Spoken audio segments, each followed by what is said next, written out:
ایک دفعہ کا ذکر ہے کہ ایک چھوٹے سے گاؤں میں علی نام کا ایک لڑکا رہتا تھا۔ علی کی سب سے قیمتی ملکیت اس کی چمکیلی نیلی سائیکل تھی۔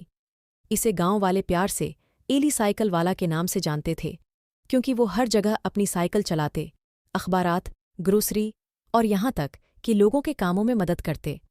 ایک دھوپ والی صبح علی جلدی بیدار ہوا اور اپنا روزمرہ کا معمول شروع کر دیا۔ وہ اپنی سائیکل پر سوار ہوا اور پیدل چل کر گاؤں کے چوک تک پہنچا، جہاں سے اس نے اخبارات اور رسالے ڈیلیوری کے لیے اٹھائے۔ علی نے اپنے بالوں میں ہوا کے احساس کا لطف اٹھایا۔ جب وہ خوبصورت گاؤں سے گزر رہے تھے، راستے میں دوستانہ چہروں نے ان کا استقبال کیا۔ لیکن ایک دن جب علی اخبار دے رہا تھا، اس نے ایک اداس سی لڑکی کو پارک کے بیچ پر بیٹھے دیکھا۔ اس کے چہرے پر آنسو بہہ رہے تھے۔ علی کا مہربان دل کسی ضرورت مند کو نظر انداز نہیں کر سکتا تھا، اس لیے اس نے اپنی سائیکل کھڑی کی اور اس کے قریب پہنچا۔ کیا ہوا چھوٹا؟ علی نے تشویش سے پوچھا۔ لڑکی نے سونگھا اور کہا، میں نے اپنا بلی کا بچہ مٹنز کھو دیا ہے اور میں اسے کہیں نہیں ڈھونڈ سکتی۔ وہ میری بہترین دوست ہے۔ علی نے گرمجوشی سے مسکرا کر مدد کی پیشکش کی۔ اس نے لڑکی کو یقین دلایا کہ وہ مٹنز کو ایک ساتھ ڈھونڈیں گے۔ انہوں نے اپنی تلاش شروع کی۔ گاؤں میں پیدل چلتے ہوئے پڑوسیوں سے پوچھا کہ کیا انہوں نے گمشدہ بلی کے بچے کو دیکھا ہے۔ جیسے ہی وہ گھر گھر گئے، گاؤں کے باشندے ان کی تلاش میں شامل ہو گئے۔ ہر ایک مدد کے لیے اپنی اپنی سائیکلوں پر سوار ہو رہا تھا۔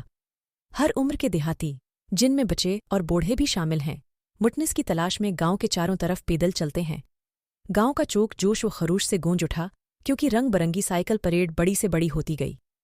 یہاں تک کہ انہوں نے اپنی سائیکلوں پر رنگین ربن باندھے تاکہ وہ ایک متحرک کارنیول کی طرح دکھائی دیں۔ آخر کار جیسے ہی سورج غروب ہونے لگا، بچوں میں سے ایک نے مٹنز کو باغ میں چھپتے دیکھا۔ چھوٹی لڑکی اپنے پیارے بلی کے بچے کو لینے پہنچی۔ خوشی کے آنسو اس کے چہرے پر بہہ رہے تھے۔ گاؤں والوں نے خوشی کا اظہار کیا اور گاؤں کا چوک اتحاد اور مہربانی کے تہوار میں بدل گیا۔ اس دن سے علی سائیکل والا گاؤں میں ہیرو اور مہربانی کی علامت بن گیا۔